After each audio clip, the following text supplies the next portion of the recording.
इसी पर चर्चा करने के लिए मेरे साथ न्यूज रूम से मेरी सहयोगी आंचल यादव जुड़ी हुई हैं।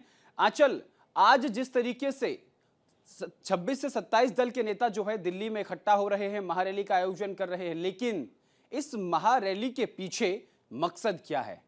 इंडिया अहेड दिखा रहा है कि सवाल पूछ रहा है, क्या अरविंद केजरीवाल की गिरफ्तारी के विरोध में यह महारैली का आयोजन है, या फिर सुनीता केजरीवाल की राजनीतिक लॉन्चिंग है, या फिर जिस तरीके से विपक्ष लगातार सरकार पर हमलावर होता है, लोकतंत्र बचाओ इसका दुहाई देता है, एजेंडा क्या है?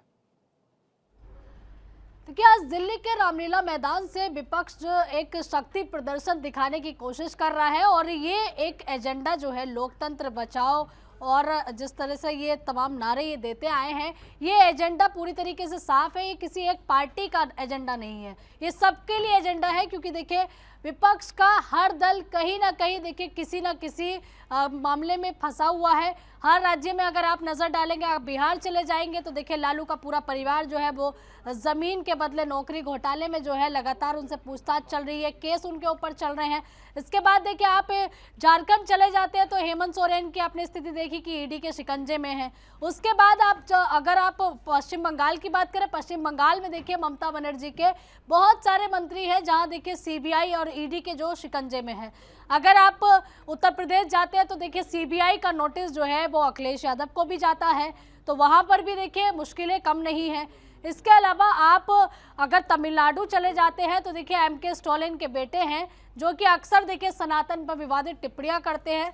सुप्रीम कोर्ट तक से देखिए उनके तमाम केस इसी चीज़ को लेकर चल रहे हैं, जिसमें तमाम अर्जियां गई थी कि इनके ऊपर कड़ी कार्रवाई होनी चाहिए। अगर आप बाकी दलों की अगर आप बात करेंगे तो वो तमाम दल इसी तरीके से, क्योंकि देखिए मुख्य दल हैं जो कि इसमें शामिल होने के लिए पहुंचे हैं।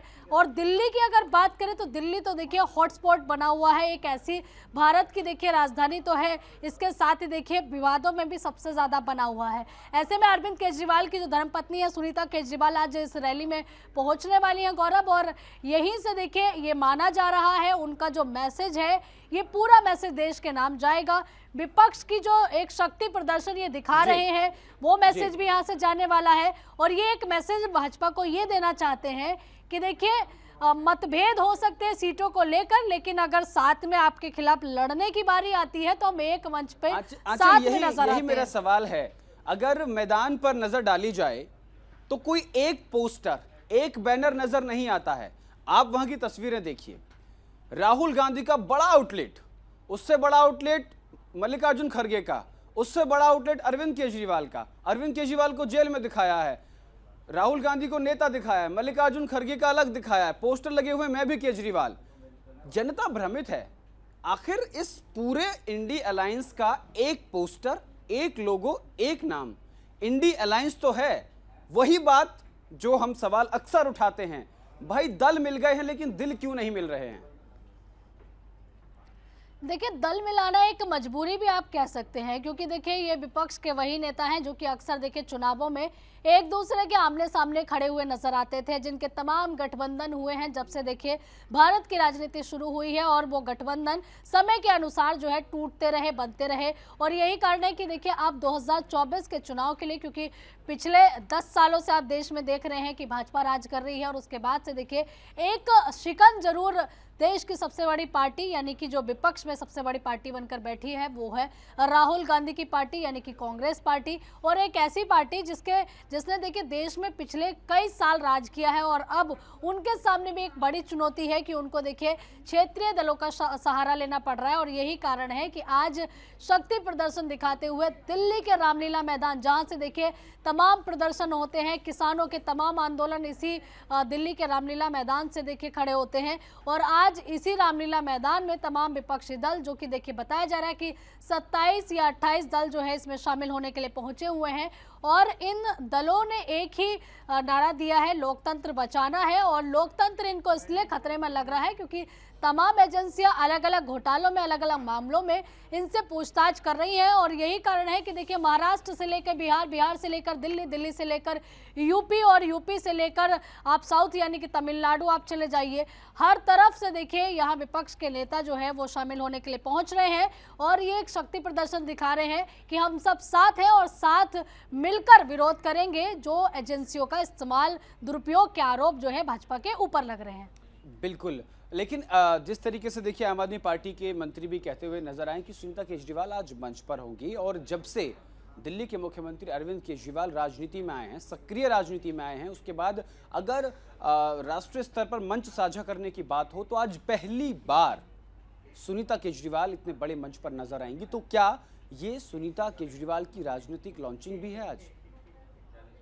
बिल्कुल, देखिए इसमें कोई दो राय नहीं है। जब से अरविंद केजरीवाल को ईडी के नोटिस जा रहे थे तो ये माना जा रहा था कि आखिरकार दिल्ली का अगला सीएम कौन होगा, कौन संभालेगा सत्ता। तो ऐसे में देखिए क्योंकि देखिए धीरे धीरे जो उनके सारे मंत्री हैं उनके नाम भी देखिए उसी में आ रहे हैं कि उनके भी घोटालों में नाम है। जैसा कि देखिए कल कैलाश गहलोत को हमने देखा कि उनको भी ईडी ने समन देकर बुलाया था, पूछताछ की थी, क्योंकि ड्राफ्टिंग में देखिए उनका पूरा का पूरा हिस्सा था, उन्होंने ड्राफ्टिंग तैयार करने में भागीदारी की थी। इसके बाद से देखिए ये माना जा रहा था कि अगर सारे ही मंत्री अगर इसी तरीके से ईडी के शिकंजे में रहेंगे तो आखिरकार दिल्ली की कुर्सी कौन संभालेगा। इसलिए एक ऐसा नाम जिसके ऊपर किसी तरह का कोई भ्रष्टाचार ना हो, किसी तरह का कोई आरोप ना हो, इसी वजह से देखिए अरविंद केजरीवाल की जो धर्मपत्नी है अब अरविंद केजरीवाल से कंधा मिलाकर चल रही है, राजनीतिक रूप से भी उनका साथ देती नजर आ रही है, अक्सर उनके बयानों को अपनी जुबान दे रही है। और यही कारण है कि आज दिल्ली में उनकी गैर मौजूदगी में कह सकते हैं कि आम आदमी पार्टी का प्रतिनिधित्व कर रही है एक शीर्ष नेतृत्व पे।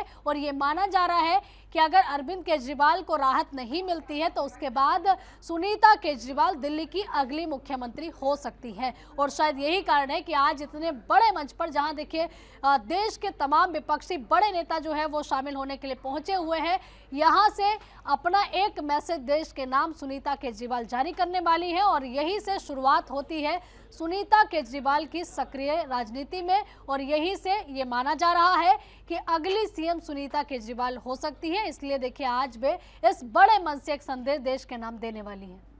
आंचल, एक चीज समझने वाली है कि जब अधीर रंजन चौधरी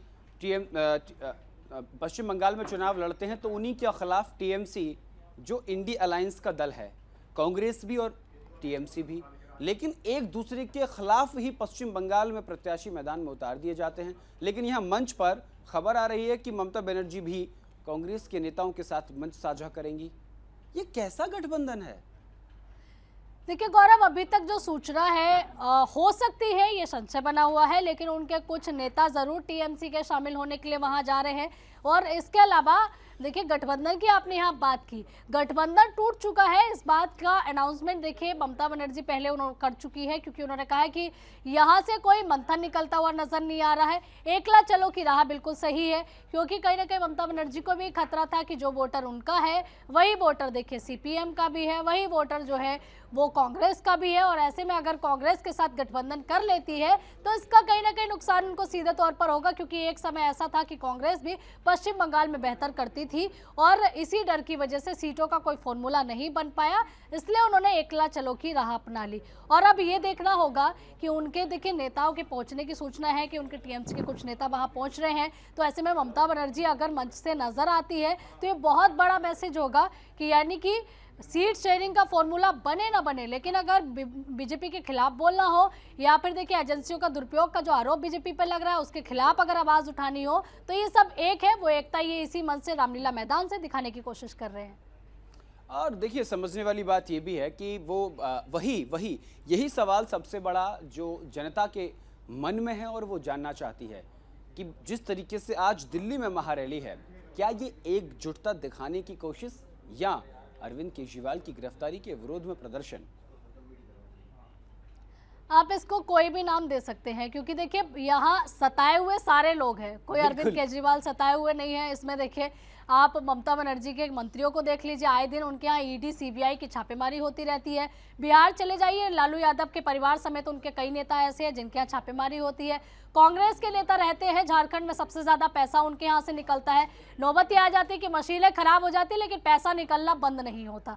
इसके अलावा आप अगर उत्तर प्रदेश चले जाएंगे तो देखिए अखिलेश यादव का आप देख सकते हैं, कई मामलों में लेकर उनको देखिए सीबीआई लगातार नोटिस दे रही है, उनको तलब भी किया था, लेकिन उन्होंने राजनीतिक कारण बताते हुए कहा कि मैं आ नहीं सकता, लेकिन आप चाहें तो ऑनलाइन भी जुड़ सकते हैं। तो इस तरह की चीज़ें हैं। महाराष्ट्र अब चले जाइए, महाराष्ट्र में देखिए कौन सी स्थिति सही है। अगर आप शिवसेना की बात करें तो जब से एकनाथ शिंदे ने उद्धव ठाकरे का साथ छोड़ा है, उसके बाद से देखिए लगातार जो शिवसेना उद्धव ठाकरे है वो कहीं ना कहीं कमज़ोर हो रही है, और यही कारण है कि तमाम तरह के आरोप भी उनके ऊपर लगते रहे हैं। इसलिए देखिए अपने अपने अस्तित्व को बचाने की भी ये लड़ाई है। केवल ये भ्रष्टाचार के खिलाफ जो एजेंसियों की कार्रवाई हो रही है उसके खिलाफ ये कार्रवाई नहीं है, उसके खिलाफ ये रैली नहीं है, ये अपने अस्तित्व को बचाने की भी रैली है, क्योंकि इसके ज़रिए ये एक कह सकते हैं कि एक मैसेज देना चाह रहे हैं कि हम कमज़ोर नहीं हैं, हम एकजुट हैं। नौबत पड़ी तो देखिए जिस तरह से ये बिखराव हुआ था वो सिमटता हुआ भी नजर आ सकता है, और यही कारण है कि आज इस रैली के जरिए